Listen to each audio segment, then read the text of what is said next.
जनक सुता जग जननी जानकी, अतिशय प्रिय करुणा निधान की।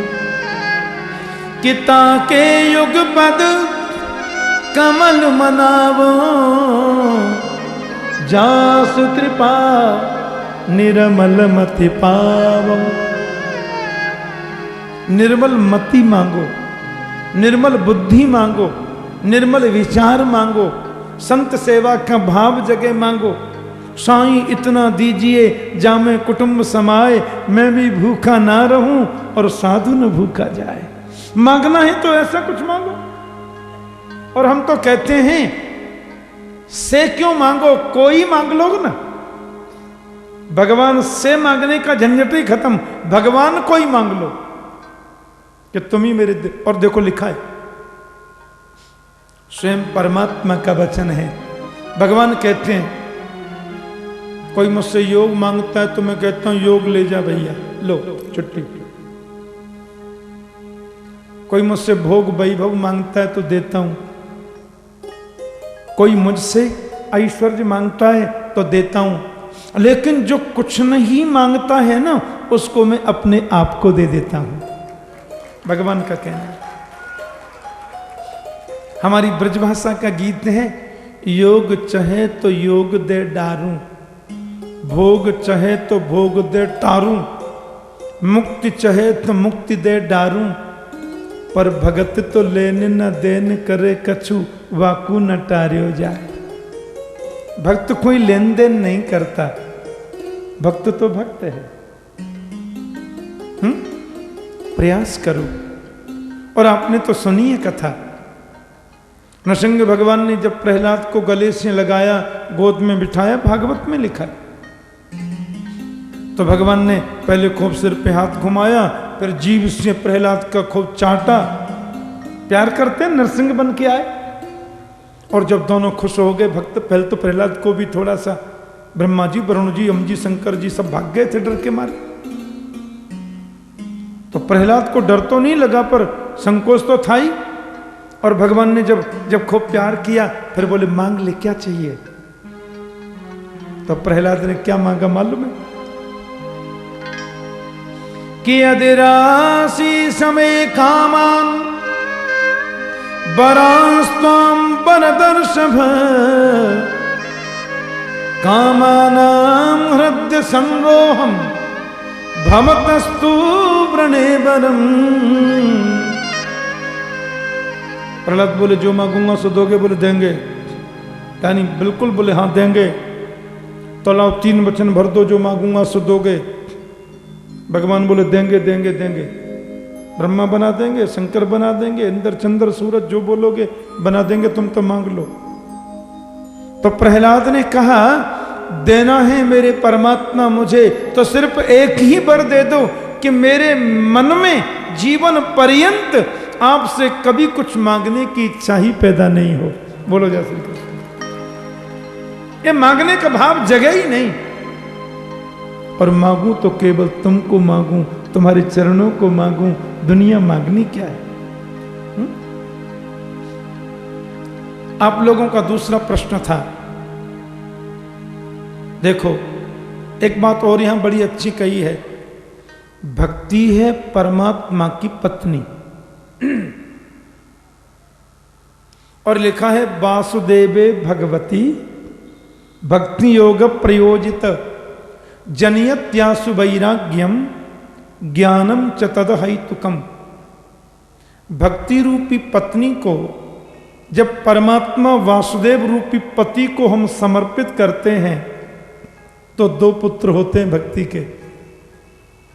जनयत्यासु वैराग्यम ज्ञानम च तदहैतुकम। ये ज्ञान और वैराग्य 2 पुत्र जन्म लेते हैं। प्यार से बोलो जय श्री कृष्ण।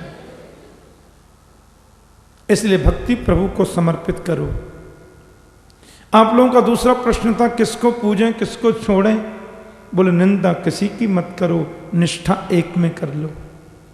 और सर्वोच्च का जहां तक प्रश्न है तो परमात्मा श्रीमन नारायण, जिनको हम राम और कृष्ण इन नामों से भी जानते हैं, उन्हीं में निष्ठा रखो। एक वृक्ष होता है, वृक्ष में सैकड़ों डालियां होती हैं, वृक्ष में अरबों खरबों पत्ते होते हैं, वृक्ष में करोड़ों फूल होते हैं, तो लाखों फल भी होते हैं, पर उसकी जड़ तो एक ही है, उसका मूल तो एक ही है। तो देवता दैत्य गंधर्व जितने भी ये देवादि दिखाई देते हैं, उन सभी का जो मूल है वो मूल है परात्पर श्रीमन नारायण, वही श्री कृष्ण है। इसलिए एकोपि कृष्ण से कृत प्रणामो दशाश्वमेधा भवत्यन तुल्य दशाश्वमेधि पुनरेति जन्म कृष्ण प्रणामी न पुनर्भवाय। तीसरी बात, आप कहते हैं भगवान अजन्मा है तो जन्म कैसे लिया, क्यों नहीं ले सकते? भाई वो भगवान है और कर्तुम अकर्तुम अन्यथा कर्तुम समर्थ ईश्वर। ईश्वर वो होता है जो नहीं करने पर भी सब कुछ करे और करने के बाद भी कुछ नहीं करे। वो 1000 जन्म लेकर भी अजन्मा है और अजन्मा होने के बावजूद वो अनंत जन्म ले सकता है, क्योंकि वो ईश्वर, क्योंकि वो भगवान है। इसमें कोई विचार नहीं है, ठीक है। अवतार का जहां तक प्रश्न है, यहां 2 बातें हैं। वैसे देखो तो भगवान का कोई जन्म होता ही नहीं है, और वैसे देखा जाए तो भगवान सब में व्याप्त हैं। आज यदि पूरी दुनिया में 8 लाख लोग रहते हैं और सब में परमात्मा है, क्योंकि लिखा है ना, ऐसा वर्णन मिलता है, ईश्वर सर्वभूतानां हृद्देशेऽर्जुन तिष्ठति भ्रामयन् सर्वभूतानि यंत्रारूढ़ानि मायया। इसलिए वैसे भगवान के अवतार 24 होते हैं और 24 अवतारों में सबसे श्रेष्ठतम 2 अवतार हैं। राम कृष्ण 2 एक हैं, अंतर नहीं निमेष, इनके नयन गंभीर हैं, उनके चपल विशेष।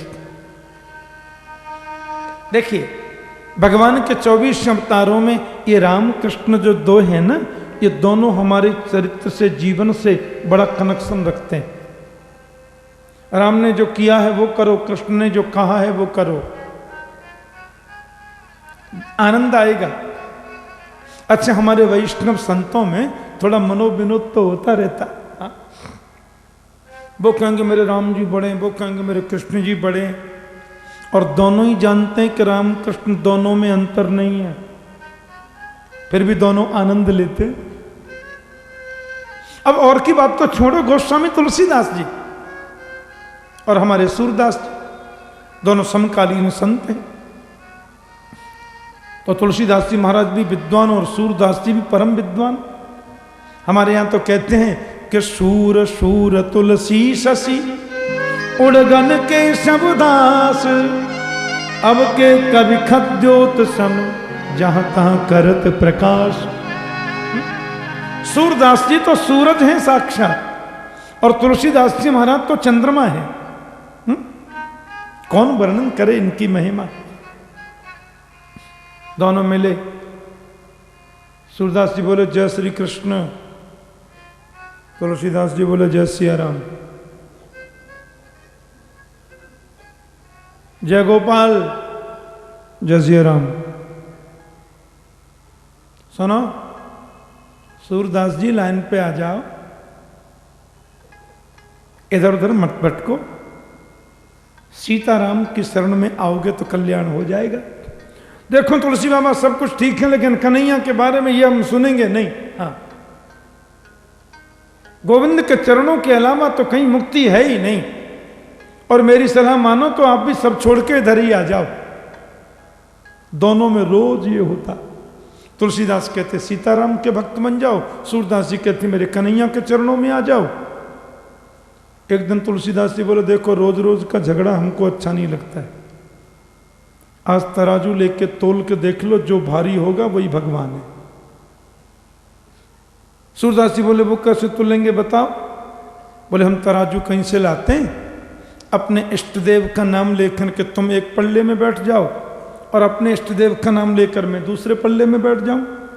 जो पल्ला भारी होगा वही श्रेष्ठ माना जाएगा और उसी की शरण में सबको जाना होगा। ठीक है? बोलो ठीक है सर। अब तुलसीदास जी संतों का मनोविनोद, कहीं से तराजू लाए, वृक्ष की डाली पे तराजू टांगा। हाँ जी सूरदास जी तैयार? बोले हाँ बाबा तैयार। बोले अपने भगवान का नाम लेके तुम बैठो, मैं अपने का नाम लेके बैठूं, जो भारी हो जाए वही भगवान। सूरदास जी बोले जय हो मेरे गोपाल जी। ये कहकर सूरदास जी पल्ला में बैठे। तुलसीदास जी बोले जय हो मेरे श्री सीताराम। वो कहकर वो पल्ला में बैठे। सो तुलसीदास जी का पल्ला नीचे को चला गया, सूरदास जी ऊपर लटक गए। तुलसीदास जी बोले समझ में आ गया भारी कौन है? अब तो आ जाओ आप सीताराम की शरण में। सूरदास जी ने अपने लड्डू गोपाल जी उठाए, थैला में रखे, छड़ी ली हाथ में, चुप जा रहे हैं, चुप चुप एकदम। और यहां गिरिराज जी की परिक्रमा देते हैं ना, पल्ली तरफ से अंदर की परिक्रमा, बस वहां जाकर के सूरदास जी बैठ गए। एक छोटी सी कुटिया थी, गोपाल जी उठा के ऐसे धर दिए। कन्हैया बात करते थे। सूरदास जी से बोले बाबा भजन नहीं सुनाओगे? चुप रहो। कन्हैया ने ठोड़ी में उंगली लगाई, नाराज हो गए, चुप रहो। अरे हमने तो कोई गलती करी ना है, फिर आप काई को ना, बात मत करो। अरे तो बात भाई का है, कछु बताओ तो सही महाराज, ऐसी नाराज है रहे हो। सूरदास जी बोले दिन भर गला फाड़ फाड़ के कीर्तन करता हूं, दिन भर तुम्हारा गुणानुवाद गाता हूं, कुछ मांगा था क्या? कहीं से माखन जुटाता हूं, कहीं से कुछ, कहीं से कुछ, जो भोजन में चाहिए, जो बाल भोग में चाहिए, अप्रयास करता हूं, सब व्यवस्था करता हूं, फिर करतान लेके तानपूरा बजा के मधुर वाणी में दिन भर कीर्तन सुनाता हूं, और मेरी इज्जत की बात आई तो सब धूल में मिला दी ना, सब पानी में मिला दी मेरी इज्जत। कन्हैया बोले हमने क्या किया, नाराज क्यों हो रहे हो? सूरदास जी बोले पूतना को मारने के लिए शरीर में ताकत है, श्री गिरिराज जी को उठाने के लिए उंगली में ताकत है। अघासुर बकासुर व्योमासुर अरिष्टासुर कैसी धेनुकासुर कंस, इन बड़े बड़े राक्षसों को मारने के लिए शरीर में ताकत है। और हमने तुलसी बाबा से थोड़ी शर्त बदली है, थोड़ी भारी नहीं बन सकते थे? नाक काट दी मेरी, नहीं करता बात। कन्हैया बोले हमारा कोई दोष थोड़ा ही है, गलती आप कर रहे हो और दोष हमारे माथे मर रहे हो। सूरदास जी बोले गलती तो हम करते ही हैं, ये दिन भर करताल बजा के जो गला फाड़ फाड़ के कीर्तन करते हैं तुम्हारा, ये गलती तो है हमारी। प्रेम में सब चलता है, खूब सुनाया। कन्हैया ने ठोड़ी में उंगली लगाई सूरदास के। अच्छा बाबा नाराज मत हो, एक बात बताओ, दो ज्यादा होते हैं कि तीन? सूरदास जी बोले अंगूठा टेक भी जानता है कि तीन ज्यादा होते हैं। तो एक तराजू के एक पल्ले पे तीन बैठे और एक पे दो बैठे, तो भारी कौन होगा? सूरदास बोले तुम कहना क्या चाहते हो? कन्हैया बोले तुलसी बाबा जब तराजू पर बैठे तो क्या बोले थे, सही सही बताना। अरे तुलसीदास ने कहा था जय हो मेरे सीताराम, और आप जब बैठे तो क्या बोले? हमने कहा था जय हो मेरे गोपाल जी। अब बता, एक तो आपने हमको गोपाल जी का माने छोटा, तुम भी दुबले पतले, हम भी छोटे, फिर भी दो, और राम जी भी ठीक ठाक, अम्मा जी भी ठीक ठाक, और तुलसी बाबा भी ठीक ठाक, फिर भी तीन। एक पल्ले पे तीन, एक पे दो, और दोनों ही हल्के। आप भी यदि बोलते जय हो मेरे राधे श्याम और फिर हम हल्के बनते, तब दिखाते तुम्हें। गलती स्वयं करते हो, हमारे सिर मर रहे हो।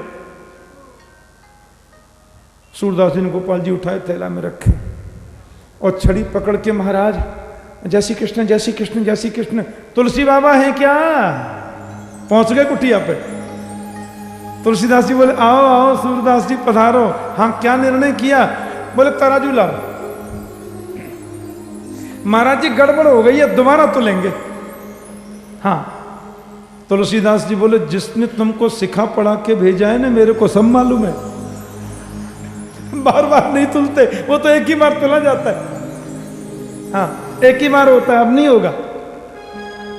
तुलसीदास जी ने दौड़ करके सूरदास को गले से लगाया और गले से लगा करके बोले कोई अंतर थोड़ा ही है, राम कृष्ण दो एक हैं, अंतर नहीं निमेष,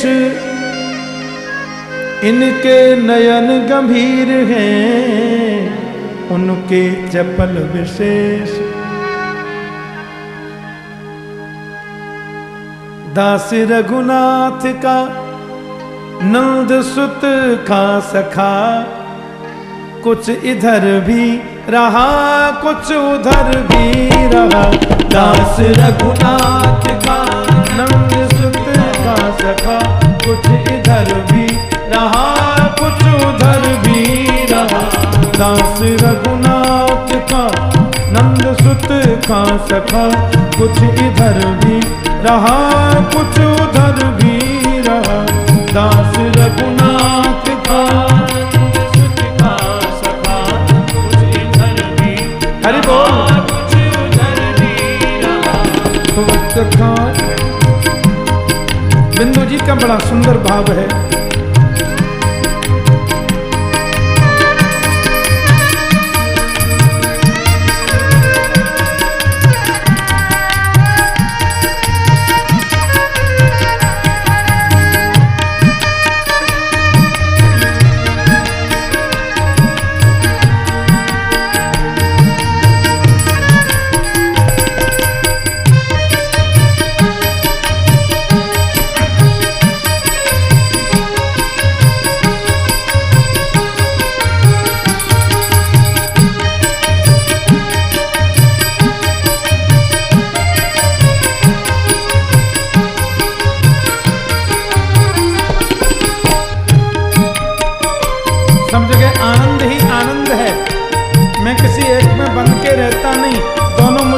जैसे लगते हैं। सुख मिला श्री अवध और ब्रजनाथ का, कुछ इधर भी रहा कुछ उधर भी रहा। सुख मिला श्री अवध और ब्रजनाथ का, कुछ इधर भी रहा कुछ उधर भी रहा। दास रघुनाथ का नंद सुत का सखा, कुछ इधर भी रहा कुछ उधर भी रहा। दास रघुनाथ का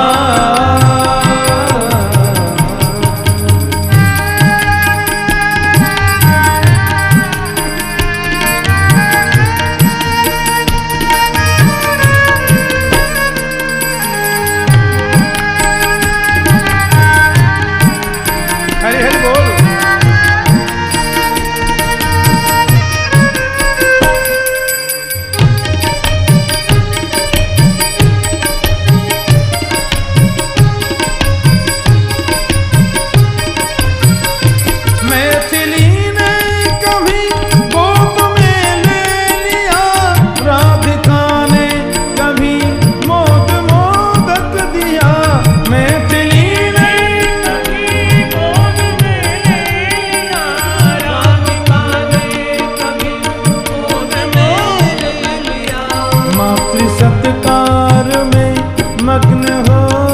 सदा कुछ इधर भी रहा कुछ उधर भी रहा। मातृ सत्कार में मग्न हो कर रहा, कुछ इधर भी रहा कुछ उधर भी रहा। दास रघुनाथ का नंद सुत का सखा, कुछ इधर भी रहा कुछ उधर भी रहा। दास रघुनाथ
दूध माखन चखा, कुछ इधर भी रहा कुछ उधर भी रहा। दूध मोहन चखा, दूध माखन चखा, कुछ इधर भी रहा कुछ उधर भी रहा। दास रघुनाथ का नंद सुत का सखा, कुछ इधर भी रहा कुछ उधर भी रहा। दास रघुनाथ का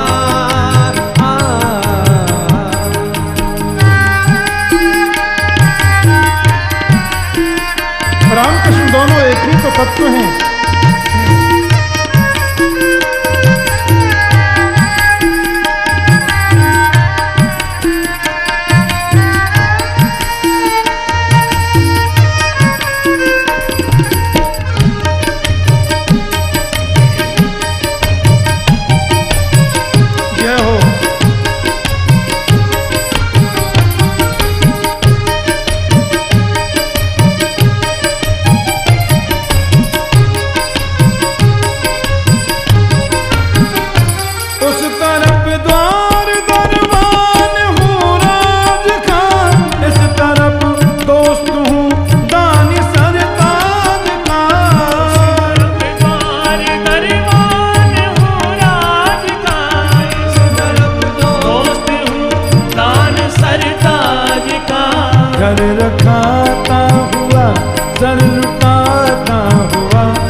इधर दोस्त हूँ नंद कुमार का, दोनों जगह आनंद मिल रहा है।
कुछ इधर भी रहा कुछ उधर भी रहा। बिंदु दोनों तरफ ले रहा है मजा, कुछ इधर भी रहा कुछ उधर भी रहा। दास रघुनाथ का नंद सुत का सखा, कुछ इधर भी रहा कुछ उधर भी रहा। दास रघुनाथ का सुत का सखा, कुछ इधर भी रहा कुछ उधर भी रहा।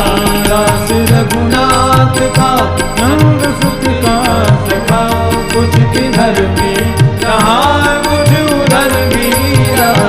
दास रघुनाथ का नंद सुत का सखा, कुछ इधर भी रहा कुछ उधर भी रहा। कुछ इधर भी रहा कुछ उधर भी रहा। कुछ इधर भी रहा कुछ उधर भी रहा। कुछ इधर भी रहा कुछ उधर भी रहा। तो राम कृष्ण दोनों एक तत्व हैं, ध्यान देना। दास रघुनाथ का नंद सुत का सखा, कुछ इधर भी रहा कुछ उधर भी रहा। क्योंकि एक ही है दोनों, कोई नर या इधर या उधर ही रहा, कोई नर ना इधर ही रहा, बिंदु दोनों तरफ ले रहा है मजा, कुछ इधर भी रहा कुछ उधर भी रहा। अंतर है क्या? कन्हैया के हाथ से मुरली को हटा लो, राम जी के धनुष बाण निकाल दो और दोनों के मुकुट उठा के एक जगह बिठा दो, आप बता नहीं सकते इसमें राम कौन है कृष्ण कौन है। खाली आंखों से पता चलेगा, इनके नयन गंभीर हैं, उनके चपल विशेष है, दोनों एक ही। एक मर्यादा पुरुषोत्तम, एक लीला पुरुषोत्तम। बिल्कुल जब भी ये भाव आवे एक तत्व मान करके पूजो। और श्रीमद् भागवत की रचना महर्षि वेदव्यास ने जो करी, उस रचना का व्यास जी का मूल उद्देश्य क्या है? रचना का मूल उद्देश्य है कैसे भी किसी भी प्रकार से जीव का मन भगवान के चरणों में लग जाए। कि तस्मात् केनाप्युपायेन मनः कृष्णे निवेशयेत्, किसी भी उपाय से मन कृष्ण चरणों में लग जाए। इसलिए तो भागवत की रचना की व्यास जी ने। व्यास जी महाराज जब अवतार लेकर के पधारे, पहले एक वेद को 4 रूपों में विभक्त किया, हाँ, फिर 17 पुराणों की रचना की, महाभारत लिख दिया, मन संतोष नहीं हुआ। अकस्मात संत नारद पधारे, नारद जी ने अपने पूर्व जन्म की पूरी व्याख्या बताई। मैं पहले दासी पुत्र था, पूर्व जन्म में ब्रह्मवादी ऋषियों की दासी थी मेरी माता, लेकिन गौ सेवा मिली और सत्संग करते करते मनस्थिति ऐसी बन गई, क्योंकि मैं संतों का उच्छिष्ट प्रसाद लेता था। महापुरुष जाने लगे, मैं चरणों में गिर के रोया तो मुझे मंत्र दे गए, ओम नमो भगवते वासुदेवाय। महापुरुषों के जाने के बाद मां मुझे जाने न देती, एक ना निर्गताम गेहाम दोहंती निशिगाम पथी। मेरी मां को सर्प ने डस लिया, मां की मृत्यु हो गई। मैंने उसको भी परमात्मा का अनुग्रह समझा, अनुग्रह मन्य माना और उस मंत्र का जाप किया। परिस्थिति ये बन गई कि मुझे भगवान मिले और कह दिया अगली बार तुम्हें मिलेंगे आकाशवाणी ने। वही देवर्षि नारद बन गया, ब्रह्मा का बेटा। संत कृपा से दासी पुत्र नारद बन सकता है, आप भागवत क्यों नहीं लिख सकते? मेरे पिता महाराज को चतुश्लोक की भागवत नारायण ने प्रदान करी और उन्हें कृपा पूर्वक मुझे दे दी, उसी का प्रणयन कीजिए। व्यास जी को चतुश्लोकी का उपदेश करके नारद जी चले गए।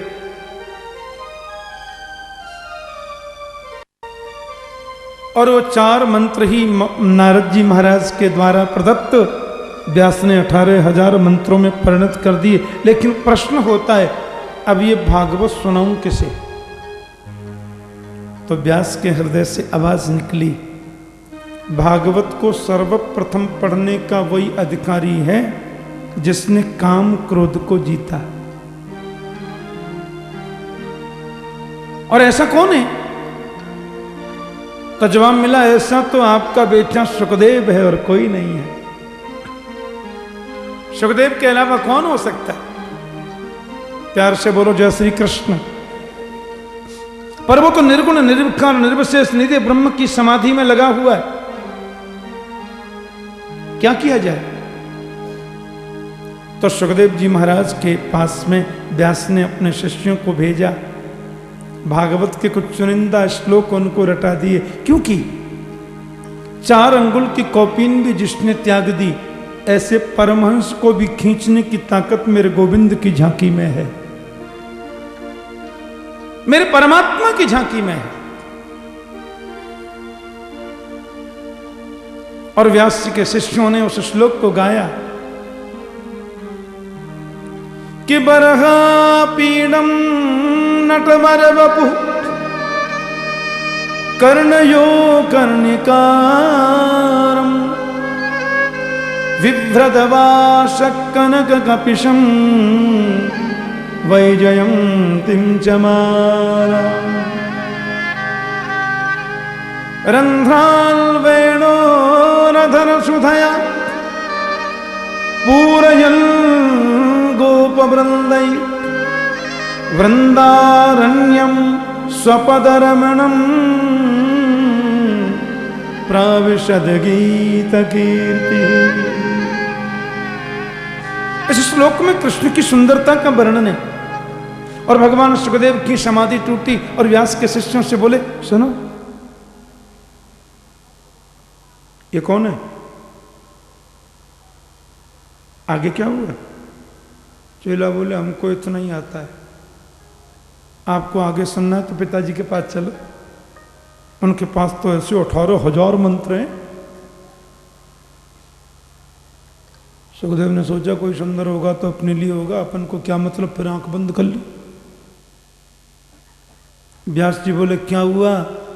चेला बोले, गुरुजी आंखें खोली थी, हमसे पूछा था ये कौन है, श्यामला सलोना, इतनी सुंदर झांकी बोलते हो, और आगे क्या हुआ? हमने बोला हमको नहीं मालूम, फिर आंख बंद कर ली। व्यास जी बोले, करंट तो लग गया,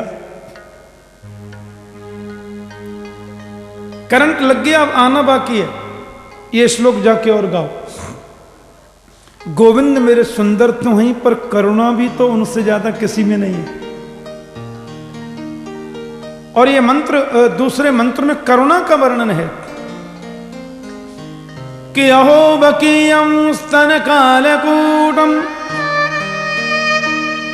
जिघांसया पायदप्यसाध्वी लेभे गतिं धातृचितां ततोन्यं कंबा दयालुं शरणं व्रजेम। अरे पूतना आई थी गोविंद को मारने के लिए, लेकिन कन्हैया को मारने आने वाली पूतना को मेरे गोविंद ने मोक्ष प्रदान कर दिया। कंबा दयालुं शरणं व्रजेम, जो मारने वाले को भी मुक्ति देता, उससे बड़ा कोई परम दयालु हो सकता है क्या? सुखदेव जी का फिर आगे क्या हुआ? चेला बोले, नहीं मालूम। आगे क्या हुआ तो पिताजी को मालूम है। ऐसा खींचा मेरे गोविंद ने, लखी जिन लाल की मुस्कान, ताहि बिसरी वेद विद जप योग संयम ध्यान, नेम व्रत आचार पूजा पाठ गीता ज्ञान, रसिक भगवत द्रग दई अस खेच के मुखम्यान।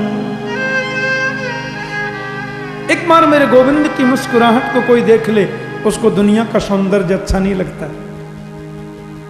और सुखदेव जी स्वयं कहते हैं कि परनिष्ठितोपि नैर्गुण्ये उत्तम श्लोक लीलया गृहीत चेता राजर से आख्यातम अवधीतवान। सुखदेव जी आगे बताएंगे कि मैं तो निर्गुण का उपासक था भैया, पर मुरली वाले ने खींच लिया। व्यास के चरणों में बैठकर बोले, मुझे भागवत सुनाइए, मुझे कृष्ण कथा सुनाइए। व्यास जी ने राजा जनक की नगरी में सुखदेव की परीक्षा के लिए भेजा। जो विषम परिस्थितियों को भी मुस्कुरा करके निकाल दे वो परमहंस है। जो किसी भी परिस्थिति में कभी घबरावे नहीं वो परमहंस है। और काम क्रोध दोनों को सुखदेव ने जीता है, जनक ने प्रमाणित कर दिया। व्यास के पास में पधारे। फिर सुखदेव जी को व्यास ने कौपीन पहनाई। सुखदेव दिगंबर तो हैं, पर आज के बाद वो कौपीन धारी दिगंबर हैं, लंगोटी पहनते हैं। क्योंकि यदि सुखदेव जी पूर्ण दिगंबर होते तो पुराण की कथा नहीं कर सकते। क्योंकि हमारी शास्त्रीय परंपरा में जो एकदम दिगंबर होते हैं, कौपीन भी जो न पहने, वो पुराण का वाचन नहीं कर सकते।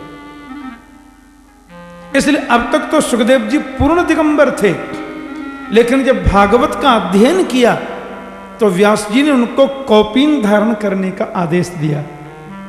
इसलिए 5 अंगुल की कौपीन वे जरूर पहनते हैं। यदि ऐसा नहीं करते तो पुराण की कथा कहने का उन्हें अधिकार नहीं मिलता। एकदम दिगंबर पौराणिक वाचक नहीं बन सकता। इसलिए भगवान सुखदेव ने कौपीनवंत दिगंबर का रूप लिया, और अब तो वो कृष्ण के चरणों में इतने लीन हो गए कि गोविंद के चरणों में प्रीति बढ़ गई और वन में जाकर के उनके चरणों के अनुरागी बन गए।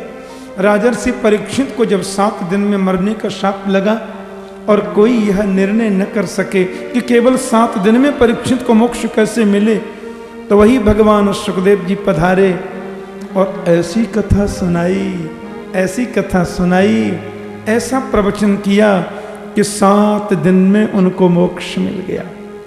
ऋषि बोले, परीक्षित कौन है? 7 दिन में मरने का शाप कैसे लगा? और जो सुखदेव किसी के घर नहीं पधारते वो परीक्षित की सभा में कैसे आ गए? तो सूत जी ने कह दिया होगा, अब देखो जी, इस प्रश्न का उत्तर तो हम कल देंगे। तो कल सब लोग बहुत ध्यान से सुने। ठीक सवेरे 7 बजे 1008 ब्राह्मणों के द्वारा संस्कृत में मूल भागवत का पारायण होगा। माइक पर आप उसका श्रवण करें, उसका आनंद लें, और फिर प्रसाद आदि ग्रहण करके 1:30 बजे पंडाल में आ जाएं। और मुझे बहुत प्रसन्नता है, आज तो महात्म्य की कथा हुई, आप सब इतनी संख्या में पधारे, बहुत आनंद आएगा भागवत के प्रवचन में। अब सुखदेव जी तो व्यास गद्दी पर कल आकर बैठेंगे ना, और जब सुखदेव स्वामी मंच पर बैठें तो भागवत का मूल उपदेश शुरू होता है, जो बड़ा आनंददायी है। तो ठीक 1:30 बजे आप सब लोग आ जाएंगे। 1:45 बजे भागवत का पूजन शुरू होगा। ठीक 2 बजे कथा आरंभ हो जाएगी, और 2 से 6 ये कथा का समय रहेगा। शाम को 7 बजे से तो यहाँ बहुत सुंदर सुंदर कार्यक्रम है। आज भी अभी 7:30 बजे से यहाँ कार्यक्रम है, आपको गोस्वामी जी बताएंगे। अभी आरती का आप लोग आनंद लेंगे, तो जो मुख्य यजमान हैं वो आगे से मंच पर आके आरती करेंगे। आप लोग अपने ही स्थान पर खड़े होकर आरती का वाचन करेंगे। आज 7:30 बजे से यहाँ बड़ी सुंदर भजन संध्या है, और कीर्ति किशोरी जी भाव में भजन प्रस्तुत करेंगी। एक और भक्त हैं, वो भी भजन प्रस्तुत करेंगे। सब लोग 7:15 तक आकर के बैठ जाना।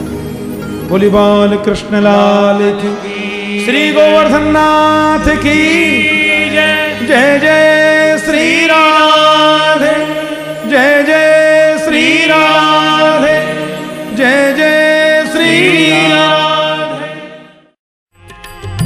श्री राधे गोपाल भज मन श्री राधे। सब गाइए।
श्री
श्याम राधे श्री राधे श्याम राधे बोलो श्री राधे श्याम राधे श्री राधे श्याम राधे हरि बोलो श्री राधे गोपाल हरि मन श्री राधे श्री राधे गोपाल जय हो। श्री राधे बोलो श्री राधे गोपाल हरि मन श्री राधे श्री राधे गोपाल भज मन श्री राधे वल्लभ श्री राधे गोपाल भज मन श्री राधे श्री राधे गोपाल भज मन श्री राधे भज मन